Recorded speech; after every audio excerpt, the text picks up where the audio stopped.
الحمد لله الذي هدانا لهذا وما كنا لنهتدي لولا أن هدانا الله اللهم صل على محمد وبارك وسلم أما بعد ذات محترم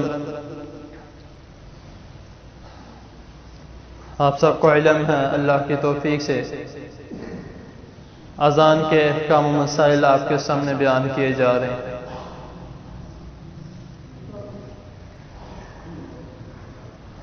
ایک چھوٹی سی مثال دیتا ہوں،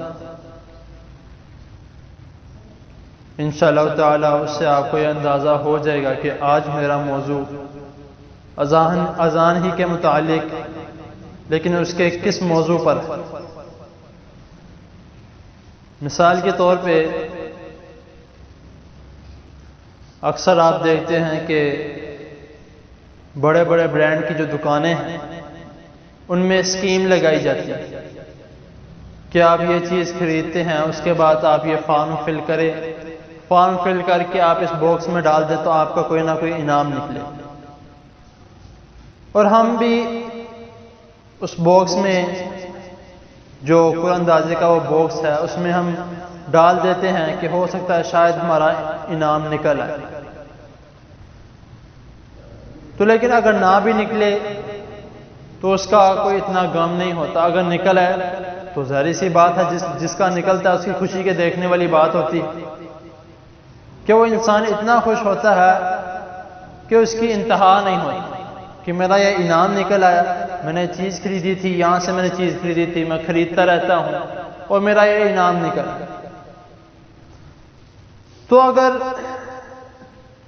اس طرح ہو جائے کہ قرآن اندازی تو ہو لیکن انعام کے بارے میں نہ بتایا جائے کہ یہ انعام نکلے گا، یہ انعام نکلے گا، بس قرآن اندازی ہو رہی ہے کہ کیا پتہ کون سا انعام نکلا۔ تو یہی طریقہ اگر میں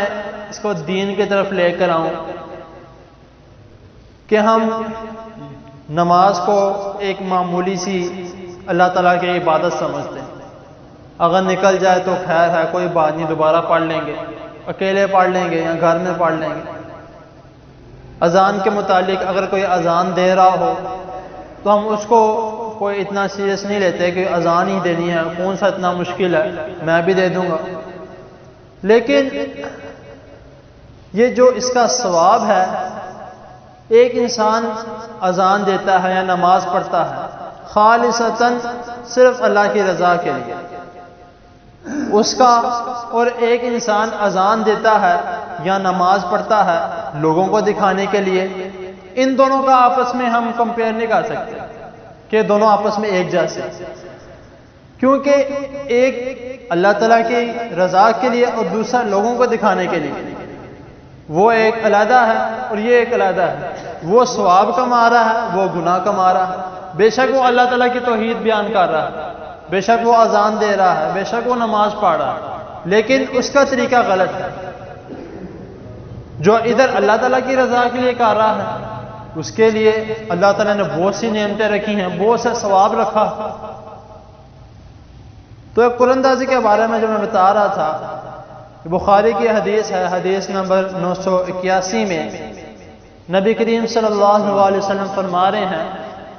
کہ اگر لوگوں کو یہ بات پتہ چل جائے کہ اذان دینا اور نماز پڑھنا پہلی صف میں، حدیث کے الفاظ ہیں پہلی صف میں نماز پڑھنا اور اذان دینا، اگر لوگوں کو اس کے ثواب کے بارے میں علم ہوتا تو لوگ آپس میں قرآن اندازی کرنے لگ جاتے۔ تو آپ صلی اللہ علیہ وسلم نے بہت سی ایسی چیزیں ہیں، بہت سے ایسے اعمال ہیں، بہت سے ایسے کام ہیں جن کے بارے میں آپ نے بتایا ہے ہمیں صلی اللہ علیہ وسلم کہ اس کا اتنا ثواب ہے، یہ کام کرو گے تو اتنا ثواب ملے گا۔ لیکن آپ ذرا سوچئے کہ اگر رسول اللہ صلی اللہ علیہ وسلم نے جس چیز کے بارے میں نہیں بتایا، جس عمل کے بارے میں نہیں بتایا، کتنا ثواب ہوگا اس کا؟ انسان سوچ نہیں سکتا کہ رسول اللہ صلی اللہ علیہ وسلم بتا سکتے تھے، لیکن آپ نے کیوں نہیں بتایا؟ کہ انسان کو آزمانے کے لیے کہ انسان کتنی جدوجہد کرتا ہے کہ پہلی صف میں نماز پڑھنے کی۔ ہم ایک دوسرے کو دکانوں میں دھکے دیتے ہیں کہ میرا پہلا نمبر آنا چاہیے، اس چیز میں میرا پہلا نمبر آنا چاہیے، تو جب ہم نماز کے یا اور وہ دین کے معاملات میں اگر آ جائیں تو وہاں پہ ہم بالکل ایک دوسرے سے دور جاتے ہیں، بلکہ کسی کو دھکا دے کے آگے کرتے ہیں کہ تم پہلے جاؤ۔ یہ طریقہ کار غلط ہے۔ جب رسول اللہ صلی اللہ علیہ وسلم یہ فرما رہے ہیں، قرآن مجید میں آتا ہے نا کہ چھوٹی سی نیکی کرنے کے 10 نیکیاں، ومن جاء بالحسنۃ فلہ عشر امثالھا، کہ چھوٹی سی کوئی نیکی کرتا ہے اس کی 10 نیکیاں، لیکن اس کے بارے میں ثواب کا بتایا ہی نہیں۔ اس کا مطلب یہ ہے کہ اس کا ثواب اتنا بڑا ہے، اللہ کے نزدیک اتنا بڑا ہے کہ جس کی کوئی حد نہیں۔ تو ہمیں کوشش کرنی چاہیے کہ ایک تو ہم واقعی یہ بات ہے کہ ہم نماز کو ایک معمولی چیز سمجھتے ہیں، معمولی عبادت سمجھتے ہیں کہ کوئی بات نہیں، نماز ہے جا رہی ہے، گزرنے دو، بعد میں پڑھ لیں گے۔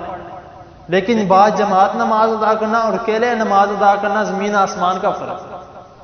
اور ایک انسان اذان دیتا ہے اسپیکر میں، اور اسپیکر سے دور کی بات، اور وہ اذان دیتا ہے، وہ اذان دیتے ہوئے کیا کہہ رہا ہے؟ وہ اللہ تعالیٰ کی توحید بیان کر رہا ہے۔ وہ صرف اذان نہیں دے رہا، وہ اللہ تعالیٰ کی توحید بیان کر رہا ہے۔ وہ صرف اذان نہیں دے رہا، وہ رسالت کی، ایمان کی ایک نشانی بیان کر رہا ہے، اور یہ بیان کر رہا ہے کہ وہ مسلمان ہے، اور جن کے لیے بیان کر رہا ہے وہ بھی مسلمان ہے۔ تو اسی لیے کوشش کرنی چاہیے کہ جس کے بارے میں نبی کریم صلی اللہ علیہ وسلم نے ہمیں بتایا ہم وہ عمل کریں، نہ کہ وہ عمل کریں جس کے بارے میں بتایا ہی نہیں۔ ہم جو سے آپ صلی اللہ علیہ وسلم نے بتایا ہم ان کو چھوڑ دیتے ہیں، اور جو نہیں بتایا ہم وہ کر رہے ہیں۔ تو اللہ تعالیٰ کی حضور دعا ہے اللہ تعالیٰ ہمیں صحیح دین کو سمجھنے کی اور اس پر عمل کرنے کی توفیق عطا فرمائے۔ جزاک اللہ۔